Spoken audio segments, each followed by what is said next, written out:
Above all else, do not lie. Or don't lie too often, which is really to say, tell the truth. I grew up in Nigeria through military dictatorships and through incipient democracies. At no time has it felt as urgent as now that we must protect and value the truth. So before I tell you about not lying, I must first admit to lying. I routinely lie about my height, even at the doctor's office. In Lagos, when I'm meeting friends for lunch, I lie about being stuck in traffic when I'm really still at home, only just getting dressed. Now, there are other lies. Sadly, however, I cannot tell you about them without having to kill you afterwards. But what I know is that I have always felt my best and done my best when I veer toward truth, when I don't lie. And the biggest regrets of my life are of those times when I did not have the courage to embrace the truth.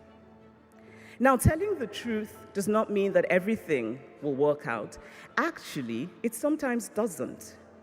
I'm not asking you to tell the truth because it will always work out, but because you will sleep well at night.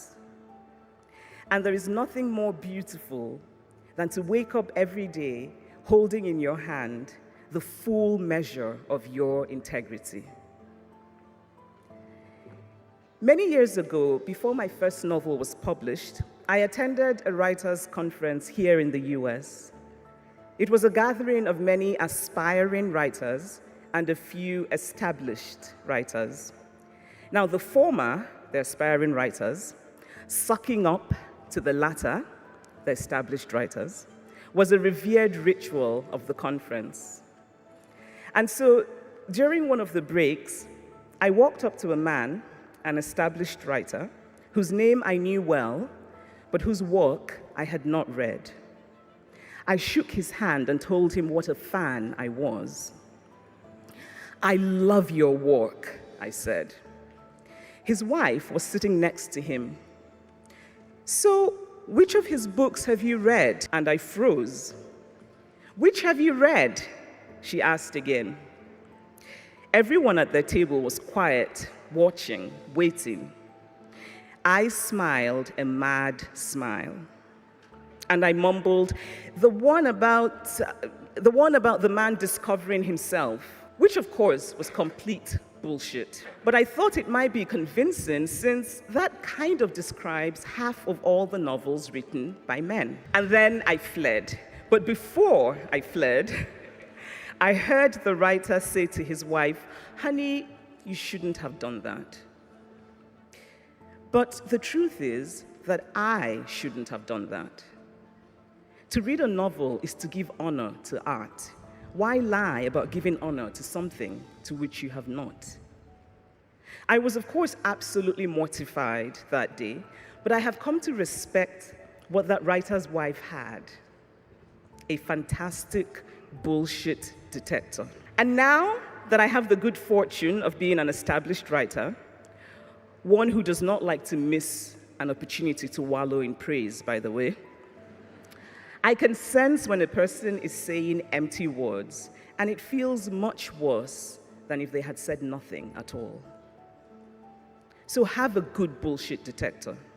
If you don't have it now, work on it. But having that detector means that you must also use it on yourself.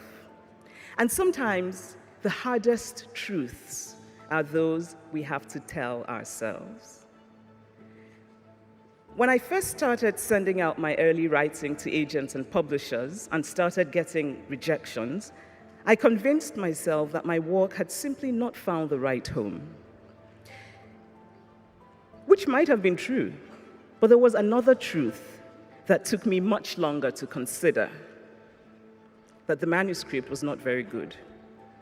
And in fact, the first novel I wrote, or what I thought was a novel, eventually needed to be put away in a drawer.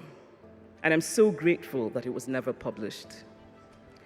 It is hard to tell ourselves the truth about our failures, our fragilities, our uncertainties. It is hard to tell ourselves that maybe we haven't done the best that we can. It is hard to tell ourselves the truth of our emotions, that maybe what we feel is hurt rather than anger, that maybe it is time to close the chapter of a relationship and walk away. And yet when we do, we are the better off for it. So you're charged to be citizen leaders, which I suppose means that you're charged to be leaders. I often wonder who will be led if everyone is supposed to be a leader. But whether you are a leader or whether you are the led, I urge you always to bend toward truth, to err on the side of truth. And to help you do this, make literature your religion. Which is to say, read widely, read fiction and poetry and narrative nonfiction. Make the human story the center of your understanding of the world. Think of people as people, not as abstractions who have to conform to bloodless logic, but as people, fragile, imperfect, with prides that can be wounded and hearts that can be touched. Literature is my religion. I have learned from literature that we humans are flawed. All of us are flawed. But even while flawed, we are capable of enduring goodness. We do not need first to be perfect before we can do what is right and just. But never silence yourself out of fear that a truth you speak might provoke. Be courageous. People can be remarkably resistant to the facts that they do not like, but don't let that silence you from speaking the truth. Be courageous. Be courageous enough to acknowledge that even if there is no value in the position of the other side, there is value in knowing what that position is.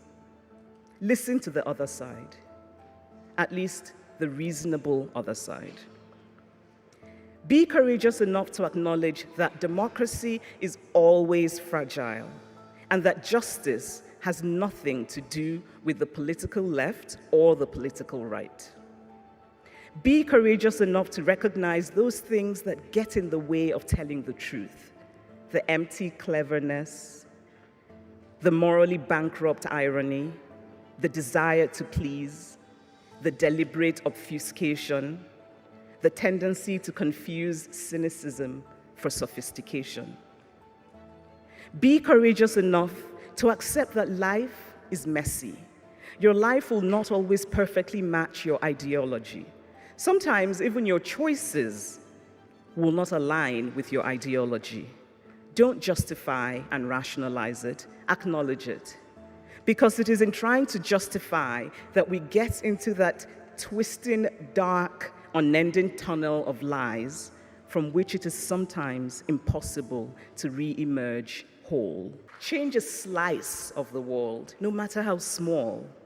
If you feel a sense of dissatisfaction with the status quo, nurture that dissatisfaction. Be propelled by your dissatisfaction. Act. Get into the system and change the system. Be astute about when you need balance and when you don't. Because sometimes seeking balance gets in the way of telling the truth. If you're reporting about the sun rising in the east, you do not need to hear the other side, because there is no real other side. Tell new stories. Champion new storytellers, because the truth is that the universal does not belong to any one group of people. Everybody's story is potentially universal. I was lucky to be given a great gift by the universe, knowing from childhood what I loved most. Writing is what I love. Had I not had the good fortune of being published, I would be somewhere right now, completely unknown, possibly broke, but I would be writing. The wonderful Shonda Rhimes said very wisely that you have to do something until you can do something else. Try. If it doesn't work out, try something else. I knew from spending a year in medical school that it was not for me. Actually, that's not really true. I knew even before medical school, but going to medical school clarified it for me. And it's not wasted time, it's experience. And experience will serve you in ways you do not expect. Procrastinating is a form of fear, and it is difficult to acknowledge fear. But the truth is that you cannot create anything of value without both self-doubt and self-belief. Without self-doubt, you become complacent. Without self-belief, you cannot succeed. You need both. There is an Igbo saying, "Mbonye jikuni bututu ya." It translates literally to, whenever you wake up, that is your morning. What matters is that you wake up. The world is calling you. There is work to be done. There are tarnished things that need to shine again. There are broken things that need to be made whole again. You are in a position to do this. You can do it. Be courageous. Tell the truth.